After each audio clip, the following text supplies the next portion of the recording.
मिलता है। और इसीलिए कलकत्ता पोर्ट को नदीय पोर्ट भी कहा जाता है, नदीय बंदरगाह, क्योंकि हुगली नदी के तट पर विकसित है। जबकि जितनी भी आप बंदरगाह देखोगे, चाहे मुंबई बंदरगाह देख लो, जवाहरलाल नेहरू देख लो, या फिर विशाखापट्टनम देख लो, कोई भी आप देख सकते हो जो बंदरगाह है, वो मैक्सिमम सारे के सारे समुद्र के तट पर हैं। लेकिन कलकत्ता जो पोर्ट है, कलकत्ता आपका जो बंदरगाह है, ये नदी पोर्ट कहलाता है। क्यों नदी पोर्ट कहलाता है? क्योंकि ये हुगली नदी के तट पर बसा हुआ है, और हुगली नदी गंगा नदी से बाहर निकलती है, यानी ये सहायक नहीं है, ये उसकी वितरिका है, यानी वहां से निकलती है और फिर आगे जाके बंगाल की खाड़ी मिल जाती है। तो यहां तक ये चीजें क्लियर हो गई।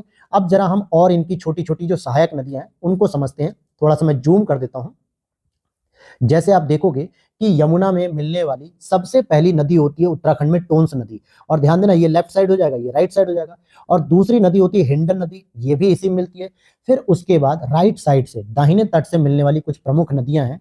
जैसे अगर मैं बात करूं कि एक नदी आती है चंबल नदी। ध्यान देना, एक ही डायग्राम को समझो दोस्त, आप समझ लोगे। अगर फिर भी नहीं समझ में आएगा तो एक बार ये क्लास दोबारा देख लीजिएगा, पूरा समझ में आ जाएगा। बहुत आसानी से और बहुत आराम से आपको समझा रहा हूं। तो चंबल नदी से एक प्रश्न बन जाता है कि जाना पाव पहाड़ी महू एमपी से निकलती है, और ये वही महू है जहां पे डॉक्टर अंबेडकर जी का जन्म स्थान है।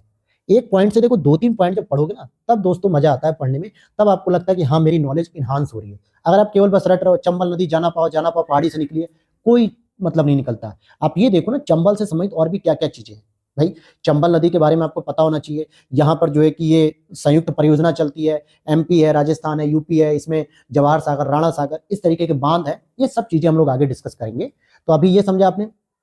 अब चंबल है तो यमुना की सहायक, लेकिन चंबल की भी कुछ नदियां सहायक हैं, जैसे क्षिप्रा। और इसी क्षिप्रा नदी के तट पे उज्जैन आपका जो कि धार्मिक स्थल है, जहां पे महाकालेश्वर मंदिर है। ठीक है, महाकालेश्वर मंदिर है, ये प्रसिद्ध है, और यहाँ पे आपका महाकुंभ भी आयोजित किया जाता है। तो ये वही उज्जैन है जो क्षिप्रा नदी के तट पर है। और क्षिप्रा किसकी सहायक नदी है? चंबल की। फिर एक काली सिंध है, ये भी चंबल की सहायक है। फिर एक पार्वती है, ये भी चंबल की सहायक है। एक मेज है और एक बनास है, ये सभी की सभी चंबल की सहायक नदी है, और फाइनली जाके यमुना में मिल जाती है। एक काली सिंध है जो चंबल की सहायक नदी है। फिर एक पार्वती है, ये भी चंबल की सहायक है। एक मेज है और एक बनास है, ये सभी की सभी चंबल की सहायक नदी है, और फाइनली जाके यमुना में मिल जाती है। एक काली सिंध है जो चंबल की सहायक नदी है, लेकिन एक सिंध नदी है दोस्तों जो डायरेक्टली यमुना में जाके मिलती है, न कि चंबल में। और एक नदी आती है आपकी बेतवा, जो हमीरपुर विंध्यन पहाड़ी से इसका उद्भव होता है, हमीरपुर यूपी। और यहां से जो है कि ये बेतवा नदी यमुना में मिल जाती है। और कहां पर मिलती है? हमीरपुर में मिलती है। हालांकि इसका उद्भव विंध्यन पहाड़ी में होता है, लेकिन ये जिस पॉइंट पे मिल रही है यहाँ पे, ये हमीरपुर का क्षेत्र है जो आपके यूपी में है। वहीं जो केन नदी है, ये कहां पर मिलती है? इस पॉइंट पे ये बांदा में मिलती है। जालौन, बांदा और ललितपुर, महोबा, ये जो क्षेत्र है ना दोस्तों, हमीरपुर वगैरह, ये इन्हीं क्षेत्रों में जाकर ये मिलती है।